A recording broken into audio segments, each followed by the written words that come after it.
रहे हैं जिसमें मध्य प्रदेश की और भारत की अर्थव्यवस्था दिया हुआ है। और पहला टॉपिक है भारतीय अर्थव्यवस्था में मध्य प्रदेश की स्थिति। बस अब यहाँ से समझने की स्टोरी शुरू करते हैं। चलिए, यहाँ पहला पॉइंट हमें छोटा सा इंफॉर्मेटिव फॉर्मेट में समझना है कि अर्थव्यवस्था सब्जेक्ट या अर्थव्यवस्था क्या चीज होती है।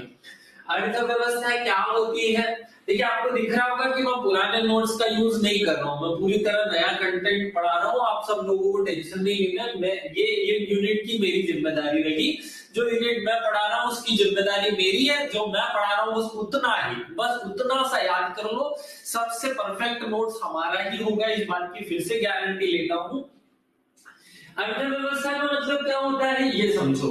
अर्थव्यवस्था का मतलब होता है किसी देश, किसी क्षेत्र में 4 गतिविधियां।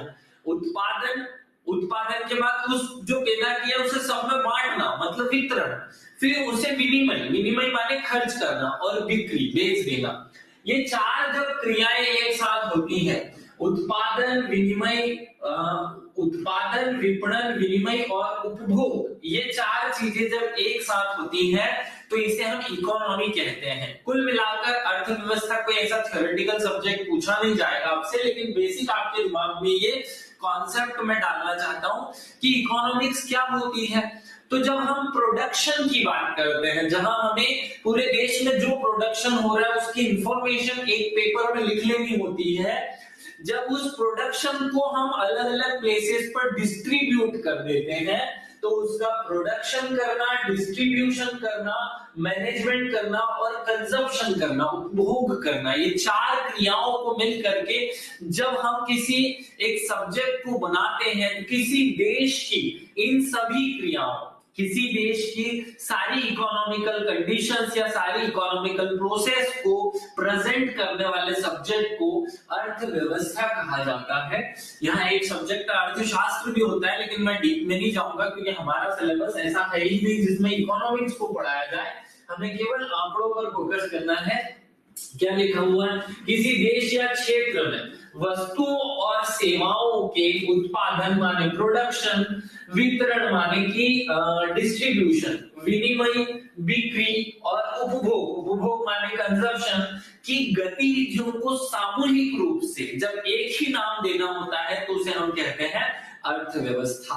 मुझे लग रहा है आपके दिमाग में एक बेसिक सी परिभाषा क्लियर रही होगी कि किसी भी देश द्वारा उत्पादित समस्त वस्तुओं और सेवाओं के उत्पादन, विनिमय, वितरण और उपभोग की टोटल प्रोसेस को जिस सब्जेक्ट में पढ़ा जाता है, जिस भी एक साथ जब इन सबको बोलना होता है तो उसे हम कहते हैं अर्थव्यवस्था। क्लियर रहा होगा? इसे और सरल में देख लो। जब हम किसी देश की किसी देश की समस्त आर्थिक, क्या लिखा है? किसी देश की समस्त आर्थिक क्रिया को व्यक्त करते हैं, प्रेजेंट करते हैं। When we present the total economical aspects of a country is called अर्थव्यवस्था। बहुत आसानी से इस पॉइंट को आप लोग समझे कि अर्थव्यवस्था में जब हम किसी देश की सारी इकोनॉमिकल कंडीशंस को, इकोनॉमिकल चीजों को प्रेजेंट करते हैं तो उसे हम अर्थव्यवस्था कहते हैं। कि ये कॉन्सेप्ट नहीं भी समझ में आया तो कोई समझने की जरूरत नहीं, आगे बढ़े। हमारे सब्जेक्ट में पहला जो टॉपिक दिया हुआ है सिलेबस में, आज सब बच्चों की ये जिम्मेदारी है कि वो क्या करेंगे, वो एक काम करेंगे, 6 यूनिट का सिलेबस अच्छे से रट लेंगे। उसमें 20 टॉपिक दिए हुए हैं। कितने दिए हैं? 20 टॉपिक दिए हुए हैं। तो वो 20 टॉपिक मुझे हर बच्चे की जुबान पर चाहिए, वो पूरी तरह रटे हुए होने चाहिए। और इसे लगभग 15-16 दिन में हम खत्म भी कर लेंगे। लगभग 20 दिन में 20 टॉपिक्स हैं तो 20 दिन खत्म कर लेंगे। भारतीय अर्थव्यवस्था में मध्य प्रदेश की वर्तमान स्थिति, ये हमारे सिलेबस में पहला टॉपिक दिया। अगर पिछली बात समझ में नहीं आई हो तो चलेगी, ये वाला पॉइंट समझना पड़ेगा। यहां से समझने का काम शुरू होता है। क्या दिया हुआ है? भारतीय अर्थव्यवस्था में मध्य प्रदेश की वर्तमान स्थिति। इसका अर्थ क्या होता है? किसी अर्थव्यवस्था की स्थिति को कैसे व्यक्त किया जाता है? किसी अर्थव्यवस्था की स्थिति का मतलब क्या होता है? फिर बाद में हम आएंगे कि भारतीय अर्थव्यवस्था में मध्य प्रदेश की स्थिति कैसे प्रेजेंट करनी है। ये जो टॉपिक दिया है ना, इसको तो समझो पहले, ये क्या कह रहा है ये कह रहा है कि किसी अर्थव्यवस्था की स्थिति को कैसे व्यक्त किया जाता है, जब हम तुलनात्मक रूप से ध्यान से सुनना, जब हम तुलनात्मक रूप से दोनों अर्थव्यवस्थाओं के बजट, उसकी आय, उसके व्यय, व्यापार आदि, देखो 3-4 पॉइंट हमें लेने पड़ेंगे। जब उसके टोटल बजट की हमारे पास कितना पैसा है, उसकी इनकम मतलब उसकी आय, उसका व्यय मतलब खर्चा है ना, उसके व्यय, और साथ में उसके व्यापार का, साथ में प्रति व्यक्ति आय और अन्य एक्सपेक्ट को, दो अर्थव्यवस्थाओं को आपस में तुलना करते हैं तो उससे पता चलती है उसकी स्थिति। जैसे मुझे ये बताइए कि अगर किसी स्टूडेंट को कल 100 में से 80 नंबर आए तो उसकी स्थिति कैसे हमें पता चलेगी, जब हम बाकी बच्चों को आने वाले नंबरों की तुलना उस बच्चे के साथ करेंगे, तब हमें पता चलेगा कि इस बच्चे की स्थिति सही है या गलत है। हो सकता है कि उस टेस्ट में सबको 100 में से 99 नंबर आ रहे हो, इस बच्चे को 80 नंबर आ रहे हो, तब हमें पता चलेगा कि ये बच्चा कमजोर है। अगर उस टेस्ट में सबको 50 नंबर आ रहे हो और इस बच्चे को 80 नंबर आ रहे हो, तब हमें पता चलेगा कि ये बच्चा सबसे स्ट्रांग है। तो किसी की भी स्थिति, ये जो क्वेश्चन हमसे पूछा जा रहा है ना एग्जाम में, सिलेबस में दिया हुआ स्थिति पता करो भैया, स्थिति बताओ, तो जब हम पूरे कंटेंट की तुलना में उस एक चीज की तुलना करते हैं, दोनों को एक साथ तोल कर देखते हैं कि भाई सारे बच्चों को कितने नंबर आ रहे हैं और इस बच्चे को कितने नंबर आ रहे हैं, तब दोनों की तुलना होती है, तब दोनों का कंपैरिजन होता है, और इस कंपैरिजन को ही से ही पता चलता है कि उसकी स्थिति कैसी है। अब देखो टॉपिक क्या दिया हुआ है, भारतीय अर्थव्यवस्था में मध्य प्रदेश की वर्तमान स्थिति। इसका मतलब जब मैं भारत की स्थिति बताऊं तो उसमें मुझे मध्य प्रदेश का भी हिस्सा बताना पड़ेगा, इसे हम कहेंगे मध्य प्रदेश की स्थिति। क्या इस क्लास में बैठे हुए बच्चों के दिमाग में एक छोटा सा कॉन्सेप्ट गया कि ये जो टॉपिक लिखा हुआ है इसका क्या अर्थ है? सीधे सीधे इस टॉपिक का अर्थ समझाया मैंने कि भाई भारतीय अर्थव्यवस्था में मध्य प्रदेश की स्थिति बतानी है, पूछनी है, ये टॉपिक है। इसका अर्थ क्या हुआ? जब तक हम उसको टॉपिक का अर्थ नहीं समझेंगे, मैं आगे आपको पूरी कहानी समझाऊं, आंकड़े समझा दूं, मतलब नहीं उठेगा। अर्थव्यवस्था की स्थिति कैसे प्रेजेंट की जाती है? जब हम उस अर्थव्यवस्था का टोटल बजट, उसकी इनकम, उसका खर्चा, उसका व्यापार, उसमें प्रति व्यक्ति आय, उसमें वृद्धि की दर, ये सब देखते हैं तो उसकी स्थिति प्रकट होती है। लेकिन वर्तमान स्थिति हमें पूछिए भारतीय अर्थव्यवस्था में मध्य प्रदेश की, तो हमें भारतीय अर्थव्यवस्था का आंकड़ा एक तरफ रखना पड़ेगा, दूसरी तरफ रखना पड़ेगा मध्य प्रदेश की अर्थव्यवस्था का आंकड़ा, और जब हम दोनों की तुलना करेंगे तो ये टॉपिक कवर हो जाएगा कि भारतीय अर्थव्यवस्था में मध्य प्रदेश की स्थिति। यहां मैं जरा सा रुक जाता हूं। हमने लिखा हुआ है कि जब हम तुलनात्मक रूप से दोनों अर्थव्यवस्थाओं के बजट, उसकी आय, उसके व्यापार आदि की स्थिति की तुलना करते हैं, तो हम एक अर्थव्यवस्था में दूसरी अर्थव्यवस्था की स्थिति समझ पाते हैं या समझा पाते हैं। क्या इतना सबके दिमाग में सेट हो गया है? टॉपिक का अर्थ समझ में आ गया तो अंदर की सब बातें को अपने आप समझ में आ जाएगी, उसका लोड मत लेना, वहां मैं खड़ा हूं आप सबके साथ। चलिए शुरू करते हैं। भारतीय अर्थव्यवस्थाओं की हम क्या करेंगे? तुलना, और किसके आधार पर करेंगे? आर्थिक सर्वेक्षण 2023-24 के आधार पर। किसके आधार पर? आर्थिक सर्वेक्षण 2023-24 के आधार पर। तो ये जो सामने आपके रखा हुआ है ये इस साल का डाटा नहीं है, ये पिछले साल की कंटेंट है, सेम टू सेम मैंने उठाकर रख दी। भारतीय अर्थव्यवस्था में मध्य प्रदेश की वर्तमान स्थिति हमने पिछले साल लिखा था कि भारतीय अर्थव्यवस्था $5 ट्रिलियन बनने का लक्ष्य रखा गया है 2025 तक, 2025 तक। कब तक रखा गया? 2025 तक, जब जिसे 2024 में बढ़ाकर 60 ट्रिलियन किया गया। तो बस हमने पहला एक पॉइंट पढ़ लिया, लक्ष्य, कि भारतीय अर्थव्यवस्था का लक्ष्य क्या है भाई? 7 ट्रिलियन बनना। अब ये एग्जाम में क्वेश्चन बनते हैं कि हमारी भारतीय अर्थव्यवस्था का लक्ष्य क्या है? 2025 तक 7 ट्रिलियन बनने का लक्ष्य रखा गया था, ये हमने लक्ष्य था पहले 5 ट्रिलियन था, जिसे बढ़ाकर 60 ट्रिलियन कर दिया। मध्य प्रदेश की अर्थव्यवस्था इस लक्ष्य में योगदान हेतु $550 बिलियन का योगदान देगी। देखो यहाँ ट्रिलियन लिखा हुआ है और यहाँ ट्रिलियन है और यहाँ बिलियन है। क्या लिखा हुआ है? 550 बिलियन हम देंगे भैया। मतलब अगर भारत सरकार का एक बड़ा सा बजट बने तो उसमें कुछ हिस्सा मध्य प्रदेश का भी तो रहे। तो वही तो है कि भारत ने अपना लक्ष्य रखा 7 ट्रिलियन, जिसमें से 5.5 रुपए हम देंगे, मतलब 5.5 बिलियन हम देंगे। ये तो हुई पिछले साल की बात। इस साल हम भी तुलना कर लो भैया, क्योंकि इस साल तो 2047 वाला लक्ष्य ले आए ना, तो इस साल इसी की बात करेंगे। तो ये लास्ट ईयर वाला जो आंकड़ा था उसको छोड़ो, अब न्यू वाले पे आते हैं। अब न्यू वाले में क्या हमें पढ़ना है? भारत सरकार द्वारा विकसित भारत के लक्ष्य को प्राप्त करने के लिए 2024-25 में केंद्रीय बजट का रोड मैप तैयार किया गया और उस बजट का थीम क्या रखा? उसका थीम रखा विकसित भारत। एग्जाम में क्वेश्चन बनेगा, भारत सरकार के बजट का थीम क्या था? भारत सरकार के बजट का थीम था विकसित भारत। हमें कब तक विकसित भारत बन जाना है? 2047 तक। ये तो हो गया भारत। अब हम मध्य प्रदेश को देख लो भैया। भारत सरकार, मध्य प्रदेश सरकार द्वारा 2047 तक विकसित भारत के लक्ष्य प्राप्ति हेतु जनता का बजट जनता के लिए, ये क्या लिखा हुआ है? जनता का बजट जनता के लिए थीम के साथ 2024-25 का बजट जनता के सुझाव हेतु से तैयार किया गया। दो बातें हमने रट ली है। भारत सरकार का जो लक्ष्य था 2047 तक विकसित भारत बनाना, उस लक्ष्य को प्राप्त करने के लिए भारत सरकार ने एक बजट प्रस्तुत किया जिसका नाम रखा विकसित भारत, जिसकी थीम रखी विकसित भारत 2047। मध्य प्रदेश ने इस सब्जेक्ट में योगदान देना है क्योंकि हम भारत के एक अभिन्न हिस्से हैं मध्य प्रदेश।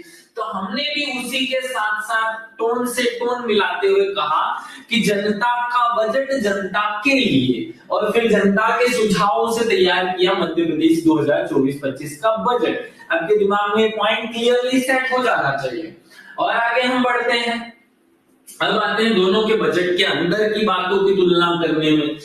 भारतीय अर्थव्यवस्था में देखिए कि केंद्रीय बजट 2024-25 में 4 पिलर्स हैं। कितने पिलर्स हैं? 4 लोगों को केंद्र में रखा गया है। कौन कौन 4 लोग? बेरोजगार, मध्यम वर्ग, महिला और किसान। अगर इसे मैं शॉर्टकट में कह दूं तो, अगर मुझे शॉर्टकट में कहना है तो मैं इसे बेरोजगार को बी लिख दूं, मध्यम वर्ग को एम लिख दूं, महिला को एम लिख दूं और किसान को के लिख दूं। अब ये क्या बन गया?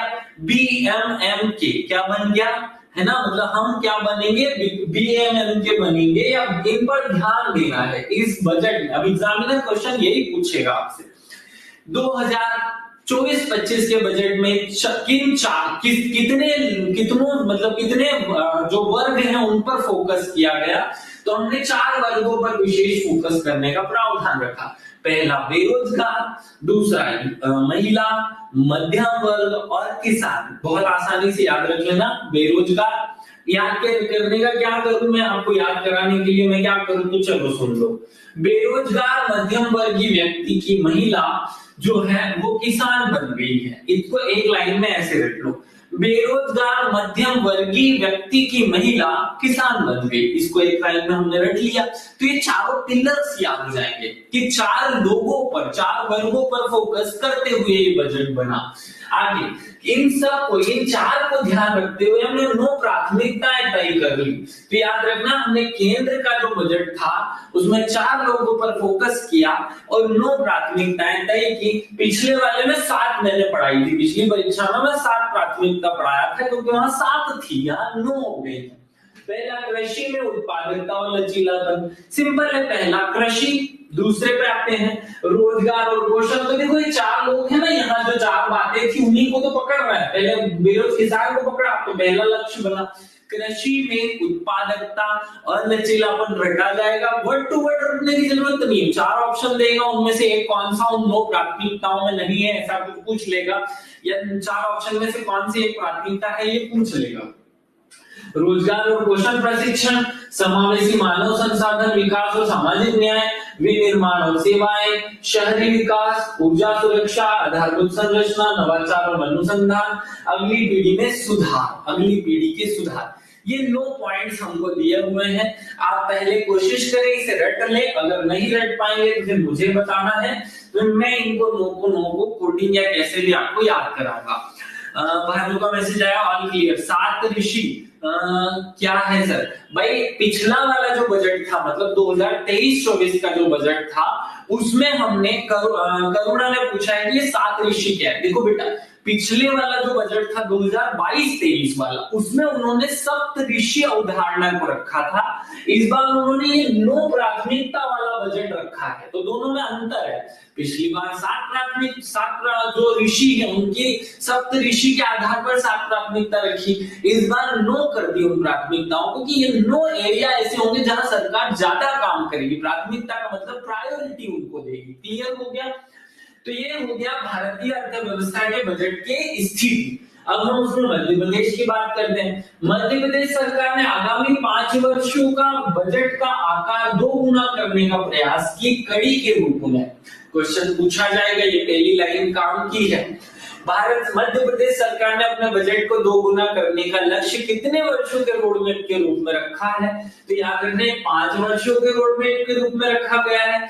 2024-25 के बजट के आकार में 2023 के बजट की तुलना में 16% वृद्धि भी दिखाई गई, कि देखो भैया हमने एक साल की तुलना में दूसरे साल में 16% बढ़ा लिया। मतलब अगर हमारे मध्य प्रदेश का बजट 2022-23 में क्या 2023-24 में 100 रुपए था, तो इस साल 2024-25 का जो बजट है वो हमारा 116 रुपए है, जो कि 16% वृद्धि को दर्शाता है।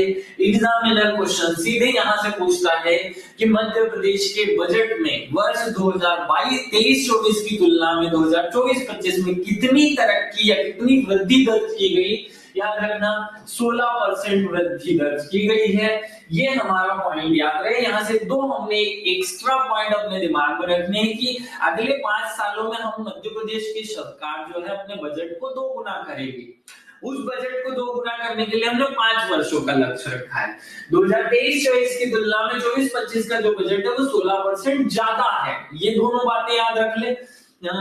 गरीब, महिला, युवा, किसान, मैंने ऐसा याद किया। वर्षा, ये जो आपने याद किया है ना, वो विकसित भारत का लक्ष्य है। बेटा हम जो पढ़ रहे हैं ना, मोदी जी के 2 कॉन्सेप्ट है। एक होता है इकोनॉमिकल कॉन्सेप्ट और एक होता है केवल और केवल बजट का कॉन्सेप्ट। तो जो आपने याद किया हुआ ना वो 4 प्राथमिकता वाले क्षेत्र, वो ओवरऑल है।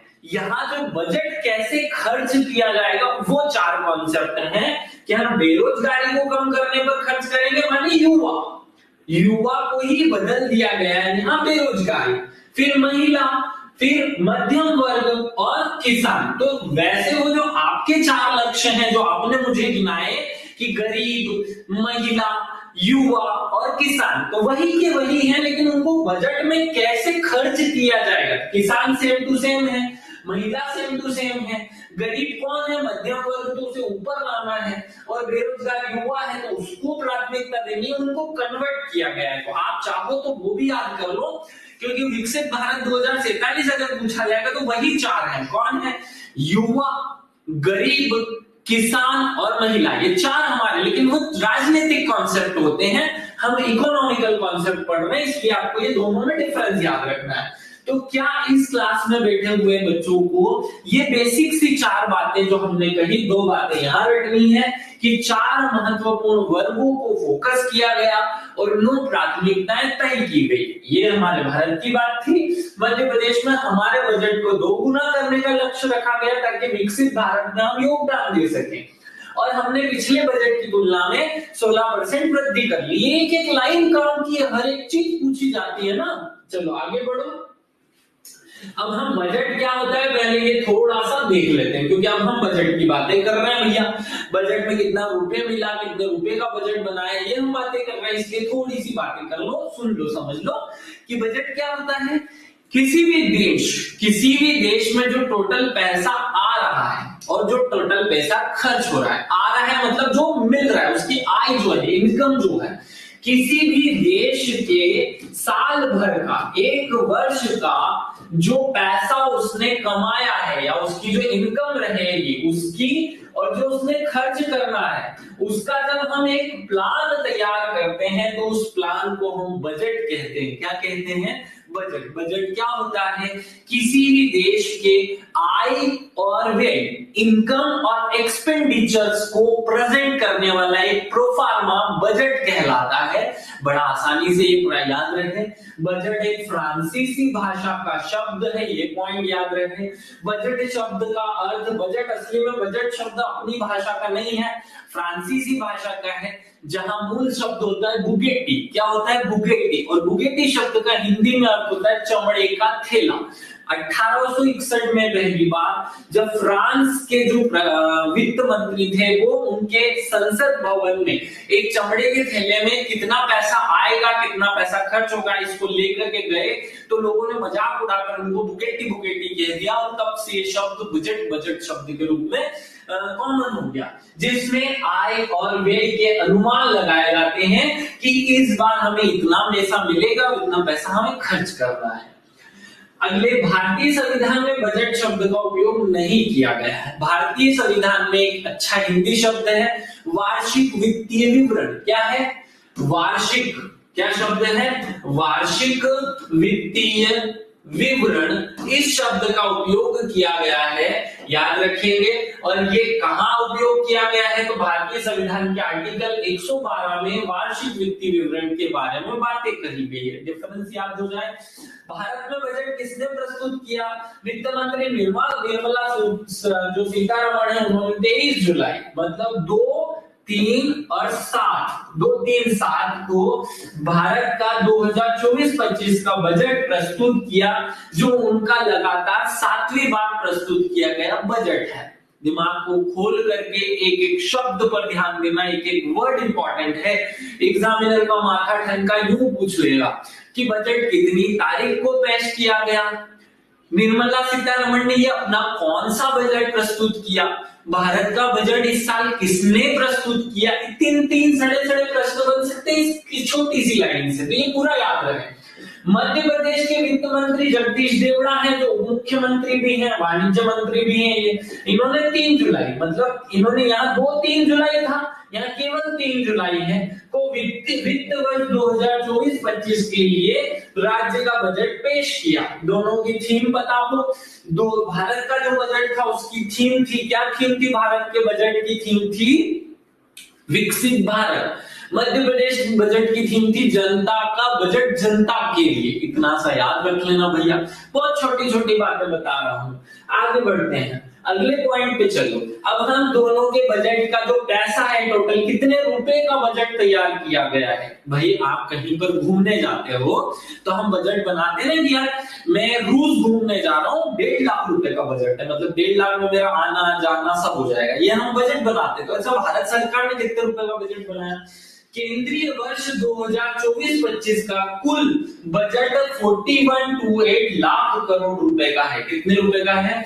41 याद कर लो, केवल 41, पूरा डिटेल याद मत रखो। 41 लाख करोड़ रुपए का। वहां लाख करोड़ हो गए, 1000 करोड़ होगा। मध्य प्रदेश का कुल बजट जो है वो 365 है, 3 लाख, तो वहां 41 है और यहाँ 3 है। 41 लाख करोड़, 3 लाख करोड़। समझ आ रहा है कहानी? भारत का जो टोटल बजट है उससे बहुत छोटा बजट होगा, है भी। भारत का टोटल बजट है 41 लाख करोड़, मध्य प्रदेश का टोटल बजट है 3 लाख करोड़। दोनों डिफरेंस याद रहे, दोनों आंकड़े याद रहे। क्वेश्चन पूछा जा सकता है कि भारत का बजट कितना है, मध्य प्रदेश का बजट कितना है 2024-25 का। चलो और आगे बढ़ते हैं। क्या आप सबको ये आंकड़े एकदम क्लियरली याद हो रहे हैं? बहुत डीप में एकदम वर्ड टू वर्ड रटने की जरूरत नहीं है। 4128 नहीं याद रहेगा चलेगा, 3.65 याद नहीं रहेगा चलेगा, 41 और 3 याद रह जाएगा तो चल जाएगा। कैसे याद करो? देखो यहाँ लिखा है 41, अभी 4 में से 1 घटा दो तो 3, तो ये भारत का 41 और मध्य प्रदेश का 3 लाख करोड़। बस लाख करोड़ ही तो जोड़ना है। 41 लाख करोड़, 3 लाख करोड़, खत्म हो गई कहानी, इतने में तो याद हो जाएगा। अब ये मान करके चलो कि हम बहुत बेस्ट चीजें पढ़ रहे हैं, बस आपको इनको word to word line to line आपके दिमाग में सेव कर लेनी है। आगे हम बढ़ जाते हैं, चलो आगे बढ़ो। अब हम विकास दर की बात करेंगे। विकास दर क्या होती है भैया, पहले ये समझा दो, क्योंकि हम भारत की विकास दर और मध्य प्रदेश की विकास दर की बात तुलना करने वाले हैं। वित्त वर्ष 2024 के लिए, वित्त वर्ष 2024 में भारत को विकास दर 8.2 रही है। हम तो ज्यादा ही प्रेजेंट करते हैं ना भाई। G20 देशों में भारत जो है वो 60% की दर से बढ़ने वाला पहला देश माना गया है। लेकिन भारत सरकार अपने बजट को ज्यादा प्रेजेंट करती है, हमेशा याद रखना। तो भारत की सरकार ने अपने इकोनॉमिक सर्वे में 8.2 बजट की ग्रोथ रेट रहने का अनुमान लगाया, क्योंकि हम तो ज्यादा ही एक्सपेक्ट कर रहे हैं कि हम ज्यादा आगे बढ़ेंगे। हम क्यों सोचें कि हम कम आगे बढ़ेंगे, जबकि हम लक्ष्य रखते हैं तो थोड़ा बड़ा लक्ष्य है। तो ये हमने 8.2 रखा है, जबकि हमें G20 देशों में सबसे स्पीड से बढ़ने वाली अर्थव्यवस्था का अभी अभी खिताब मिला है, याद रख लेना। मध्य प्रदेश की विकास दर 2024 में स्थिर कीमतों पर 6.1 रही है। दोनों में डिफरेंस है, यहाँ 8.2 था, 8 में से 2 घटाओगे तो 6 आ जाएगा। अब 6 में से 7 में कुछ लिखो तो 6.1। तो भारत की विकास दर 8.2, मध्य प्रदेश की विकास दर 6.1। अब यहाँ याद रखना, अलग अलग तरीके से विकास दरें पूछी जाती हैं। वर्ल्ड बैंक ने भारत की विकास दर कितनी और रखने का अनुमान लगाया है, तो 7.2 रहने का अनुमान लगाया। भाई वैश्विक जो अपना IMF है, ये जो संस्थाएं हैं जो रेटिंग देते हैं, उन्होंने भारत की इकोनॉमिक ग्रोथ कितनी होने का अनुमान लगाया, तो उन्होंने 7 होने का लगाया। भारत सरकार ने खुद के लिए 8.2 बताया है, मध्य प्रदेश की सरकार के लिए वही 6.1 है। दोनों में डिफरेंस याद रख लेना और ये आंकड़े पूरी तरह रट लेना। सारा आंकड़ा मैं कहां से ले रहा हूं, तो आर्थिक सर्वेक्षण से ले रहा हूं, मैं अपनी तरफ से एक भी बात मन से नहीं कर रहा हूं। और आगे बढ़ो। अब हमें ये पॉइंट याद रहे कि विकास दर होती क्या है। सिंपल सी बात है भाई, विकास दर क्या होती है, जो अभी आपने पढ़ाया उसका अर्थ तो बताओ। देखो, विकास दर का मतलब होता है किसी भी देश में आज जो स्थिति है और पिछले साल की जो स्थिति, इन दोनों में कितना फर्क आ गया। सिंपल, अगर हम बोले कि इस पेन की कीमत आज 10 रुपए है, तो 1 साल बाद इसकी कीमत कितने परसेंट बढ़ जाएगी, इसकी वैल्यू कितने परसेंट बढ़ जाएगी, वो इसकी विकास दर होगी। समझे? तो किसी देश के लिए जब वो 1 साल बाद या 1 साल पहले से अगर इस साल की तुलना करे, तो समझ में आता है कि पिछले साल और इस साल में कितना बढ़ गया है। जैसे हमारा शरीर हर साल थोड़ा बड़ा हो जाता है, हमारी उम्र थोड़ी बड़ी हो जाती है। जैसे एक छोटा बच्चा है 14 साल का, तो वो इस साल इतना बड़ा था, अगले साल वो इतना बड़ा हो जाएगा, फिर वो अगले साल और इतना बड़ा हो जाएगा। तो ये क्या है, वृद्धि। तो इस साल में और इस साल में दोनों में कितने परसेंट उसने ग्रोथ कर ली, इसे हम कहेंगे विकास दर, ग्रोथ रेट। क्या कहेंगे? ग्रोथ रेट कहेंगे। ये पॉइंट याद रख लेना।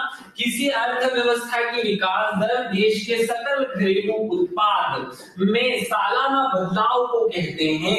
यह बदलाव वृद्धि या कमी के रूप में हो सकता है। जब रिसेशन चल रहा होता है तो कमी होती है, और जब रिसेशन नहीं चल रहा हो तो ग्रोथ होती है। क्लियर हो गया?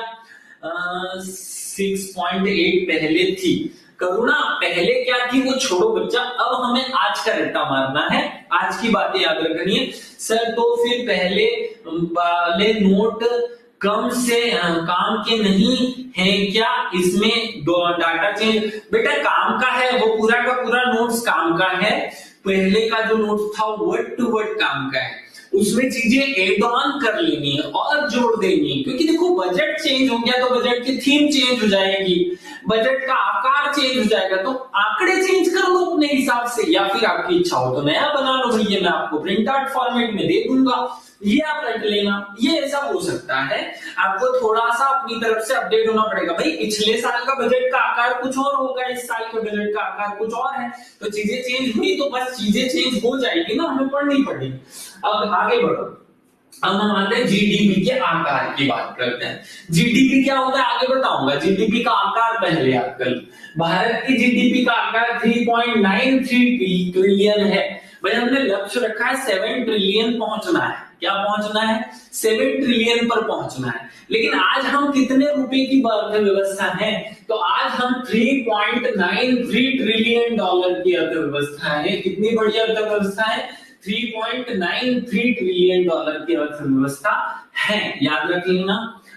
भारत 1980 की अगर तुलना भारत की जीडीपी से की जाए तो वो 21 गुना तक बढ़ चुकी है। कितनी बढ़ चुकी है? 1980 में हमारी जो अर्थव्यवस्था थी उसमें 21 का गुना हो गया, मतलब हम 21 गुना बढ़ चुके हैं। क्लियर होगी ये पॉइंट? क्योंकि बजट में स्पेशली बोला गया है, इसलिए एग्जामिनर यहां से पूछ सकता है कि 1921 की तुलना में भारत की जो जीडीपी ग्रोथ है वो कितनी हुई है? 21 गुना हुई है। कितनी हुई है? 21 गुना, अर्थात 2100% वृद्धि हमने कर ली है। 14 जून 2024 की स्थिति में प्रकाशित आंकड़ों के अनुसार भारत विश्व की सबसे बड़ी 5 अर्थव्यवस्थाओं में शामिल हो गया है। अब भारत विश्व की 5वीं सबसे बड़ी अर्थव्यवस्था, ये सेम टू सेम पिछले साल भी थी। क्लियर है? वित्त वर्ष, मध्य प्रदेश पर है। वित्त वर्ष 2023-24 के लिए मध्य प्रदेश का प्रचलित भाव पर जीडीपी जो था वो 13,63,000 था। कितना? 13,63,000 करोड़। जबकि स्थिर कीमतों पर हम आधे हो जाएंगे। देखो, प्रचलित पर जो भाव होता है ना उसको आधा कर दो तो स्थिर कीमत आ जाती है। तो अगर हम यहाँ 13 है, 13 का आधा होता है 6.5। कितना होता है?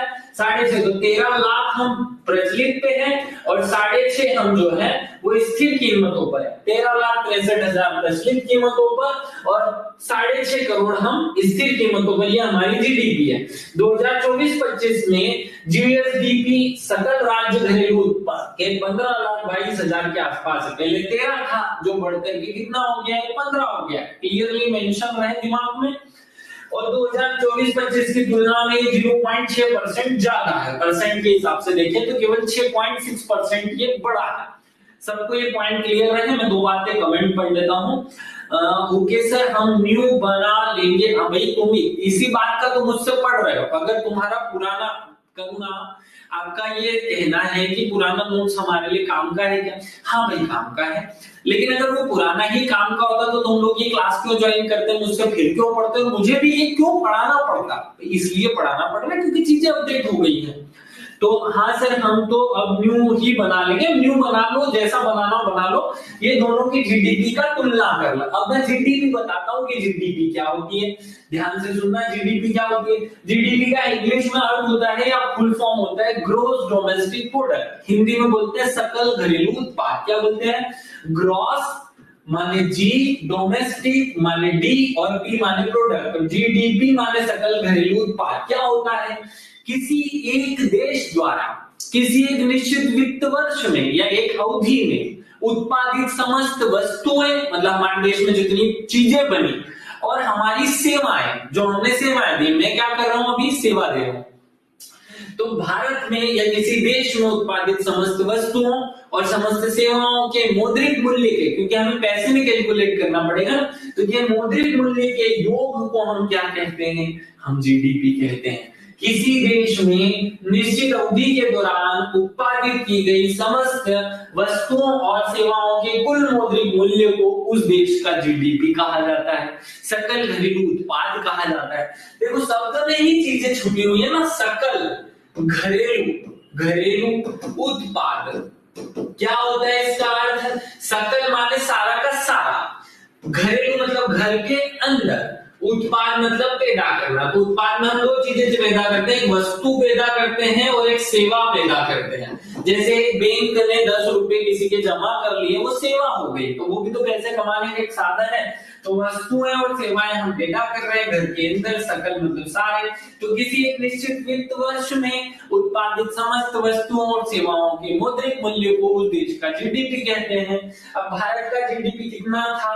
ये भारत का जीडीपी अभी हमने बात की 3.93 ट्रिलियन। मध्य प्रदेश का कितना है? 15.22 बिलियन। याद रख लेना। अब इस पॉइंट को अगर समझ पाए हो तो ये भी याद रख लो कि ये जीडीपी का कॉन्सेप्ट अमेरिकी अर्थशास्त्री साइमन कुजेनकर्ट्स ने दिया था। कब दिया था? 1934 में दिया था। बहुत छोटे छोटे से कुछ बेसिक सी बातें मैं आपको कंपैरिजन करके समझा रहा हूँ, सिखा रहा हूँ। आगे बढ़ते हैं। अब हम देखते हैं कि किसी अर्थव्यवस्था का मापन कैसे होता है। किसी अर्थव्यवस्था का मापन होता है 3 पार्ट में उसे तोड़कर। हमने जो टोटल पैदा किया उसे हम प्राथमिक क्षेत्र में समझते हैं, द्वितीय क्षेत्र में समझते हैं, तृतीय क्षेत्र में समझते हैं। तो ये पॉइंट क्लियर हो उससे पहले मैं बेसिक कॉन्सेप्ट आपके क्लियर करूं। तो देखो हमें क्या समझना है कि किसी भी अर्थव्यवस्था को 3 भागों में बांटा जाता है। प्राथमिक क्षेत्र, हम पूरे देश में कितना रुपया पैदा करते हैं या कितना चीजें पैदा कर लेते हैं, इसे जोड़ेंगे कैसे। इसे जोड़ने के लिए 3 चीजें चाहिए होती है, 3 भाग करने होते हैं। क्योंकि देखो किसान कुछ पैदा करते हैं, हमारे उद्योग कुछ पैदा करते हैं, और तीसरा हमारे जो सेवा क्षेत्र है मतलब बैंकिंग, बीमा, ये भी कुछ पैदा करते हैं। तो तीनों को एक साथ नहीं जोड़ सकते हम, क्योंकि तीनों का कैलकुलेशन अलग है। यहाँ पैदा होता है अनाज, यहाँ पैदा होती है वस्तुएं, और यहाँ पैदा होते हैं सेवाएं, यहाँ दी जाती है सेवाएं। तो तीनों को एक ही खाके में जोड़ ही नहीं सकते, इसलिए हम अपनी अर्थव्यवस्था को 3 भागों में बांटते हैं। अपनी नहीं, विश्व की हर अर्थव्यवस्था को 3 भागों में बांटा जाता है, और इन्हें हम कहते हैं प्राथमिक क्षेत्र। क्या कहते हैं? प्राथमिक क्षेत्र। दूसरा होता है द्वितीय क्षेत्र। क्या कहलाता है? द्वितीय क्षेत्र। और तीसरा कहलाता है तृतीय क्षेत्र। ये 3 क्षेत्र हो जाते हैं भैया इकोनॉमी के। इकोनॉमी के बेसिक 3 क्षेत्र होते हैं किसी भी देश के। अब प्राथमिक क्षेत्र क्या होता है? जो हमारी प्रकृति से जुड़े हुए कामकाज है ना, वो सब प्राथमिक क्षेत्र कहलाते हैं। जैसे प्राथमिक क्षेत्र में आता है खनन, उत्खनन, कृषि, मछली पकड़ना और पशुपालन। ये 5 चीजें बड़ी बड़ी मैंने आपको बताई, और छोटी छोटी चीजें शामिल हो सकती है। ये सबसे जो पैसा हम साल भर में कमाते हैं उसे हम प्राथमिक क्षेत्र कहते हैं। क्लियरली ये बात समझ में आ गई होगी। ऐसा क्यों नापा जा रहा है? जिन देशों में प्राथमिक क्षेत्र का योगदान बहुत ज्यादा होता है वो अविकसित कहलाते हैं, क्योंकि वहां प्रकृति से जुड़ाव है। तो फिर कामकाज मशीनों से नहीं होगा, टेक्नोलॉजी नहीं होगी, विकास कम होगा। तो इसलिए ये कैलकुलेशन भी इस तरीके से हो सकता है। तो प्राथमिक क्षेत्र समझ में आ रहा होगा, प्राकृतिक चीजों से या प्रकृति द्वारा उत्पादित वस्तुओं को सीधे पैसे के रूप में जब हम बदलते हैं, जैसे खेती में अनाज बोया और उससे अनाज उगा तो उसको हम बेच दिए मार्केट में, उससे जो पैसा आया। बहुत सारे हमने पत्थर जो है उनको खनन और उत्खनन, ये 2 शब्द हमने जोड़ दिए। तो एक का मतलब होता है जमीन में से सोना, चांदी, चूना निकालना। एक होता है जो जमीन में चीजें उनको कन्वर्ट करना, जैसे पत्थर को गिट्टी में, मूरम में, रेत में बदलना, ये है। तो दोनों में डिफरेंस समझ में आ गया होगा। फिर कृषि हमें समझ आता है, फिर हमें मछली पकड़ना समझ आता है, फिर हमें पशुपालन समझ आता है। तो जो प्राथमिक क्षेत्र में हम पैदा करते हैं या इन 5 क्षेत्र में जो करते हैं उसे प्राथमिक क्षेत्र कहते हैं। हमारी जितनी भी फैक्ट्रीज हैं, कंपनियां हैं, उनमें जो कुछ बनता है वो सब द्वितीय क्षेत्र कहलाता है। और हमारा जितना भी सेवाएं हम देते हैं, भले कोई टीचर पढ़ा रहा हो, कोई सैनिक सेवा कर रहा हो, या कोई व्यक्ति बैंक में मैनेजर के रूप में या किसी पद के रूप में नौकरी कर रहा हो, या कोई लोक प्रशासक, कोई पुलिस वाला सेवा कर रहा हो, उनकी जो सैलरीज होगी वो यहाँ जुड़ती है।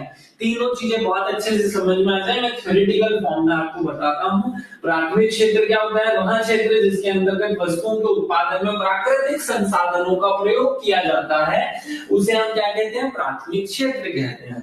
प्राथमिक क्षेत्र कहलाता है इसमें कृषि, उससे संबंधित क्रियाएं, उत्पादन, पशुपालन, मछली पालन, वन लगाना, खनन, उत्खनन, ये सब कुछ शामिल किया जाता है। क्लियरली आपके दिमाग में ये हो, क्योंकि एग्जामिनर आपसे पूछ लेगा खनन गतिविधि है प्राथमिक क्षेत्र की, द्वितीय क्षेत्र की, तृतीय क्षेत्र की, या इनमें से कोई नहीं। तो अब आपको याद होना चाहिए कि खनन और उत्खनन कहाँ आता है? प्राथमिक क्षेत्र में आता है। अब आते हैं द्वितीय क्षेत्र पे। क्या होता है द्वितीय क्षेत्र? द्वितीय क्षेत्र में वे उद्योग शामिल है जो उत्पादों को संसाधित, निर्माण और विनिर्माण करते हैं।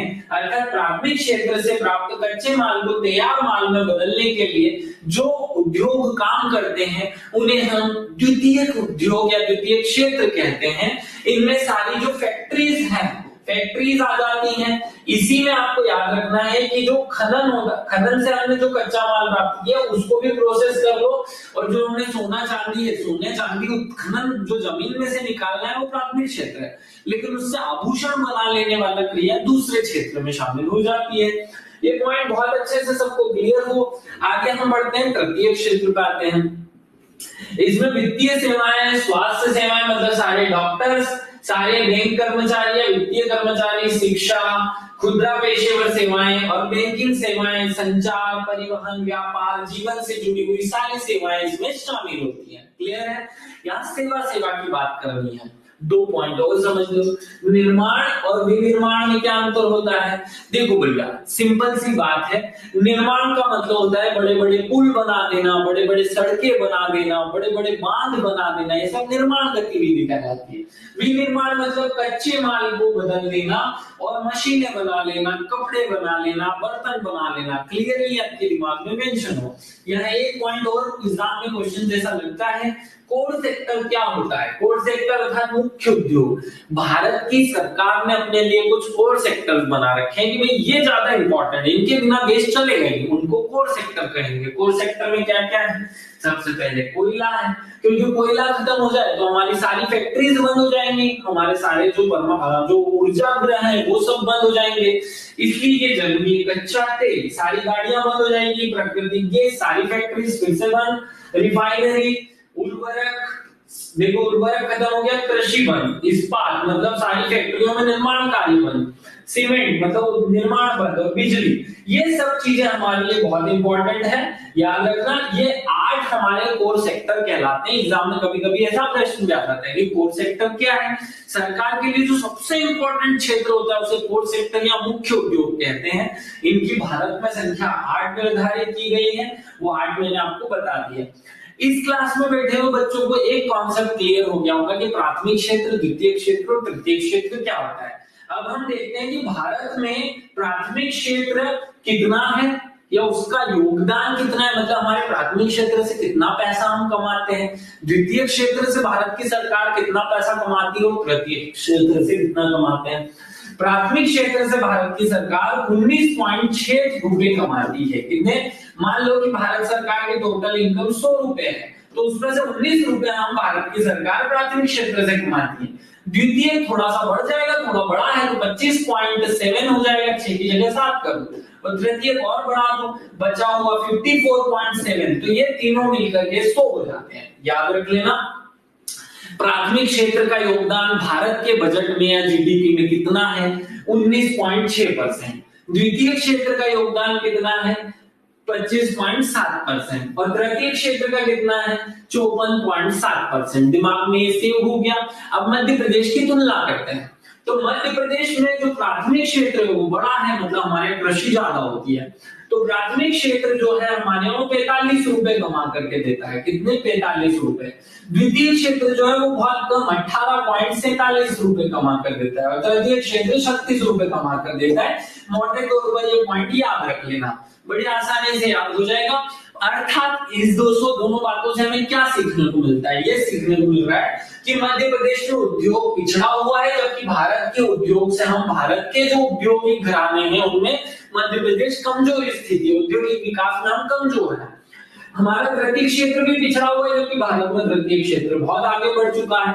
भारत में कृषि की तुलना में मध्य प्रदेश कृषि संपन्न राज्य है या कृषि पर ज्यादा फोकस होता है। ये दोनों हमें बातें सीखनी होगी।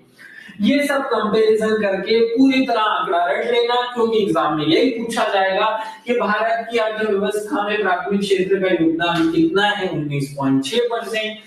द्वितीय क्षेत्र का योगदान कितना है? 25.7%। तृतीय क्षेत्र का योगदान कितना है? 54%। क्लियर है? मध्य प्रदेश की अर्थव्यवस्था प्राथमिक क्षेत्र का योगदान कितना है? 45%। द्वितीय क्षेत्र का कितना है? 18%। और तृतीय क्षेत्र का कितना है? 36%। भैया आंकड़े कहां से लिए हैं? तो इकोनॉमिक सर्वे से लिए हैं। लिखने में टाइपिंग मिस्टेक में अगर 2-3% छोटी मोटी मिस्टेक हो जाए तो उसके लिए माफ कर देना, बाकी सारे आंकड़े बड़ी परफेक्ट हैं, कोई दिक्कत नहीं है। अब हम देखते हैं कि हर साल हमें ग्रोथ भी तो मिलती है, किस क्षेत्र में कितनी हमें ग्रोथ मिलती है वो भी देख लो। भाई प्राथमिक क्षेत्र में हमें ग्रोथ मिली भारत में 2.1%। कितनी ग्रोथ मिली? 2.1%।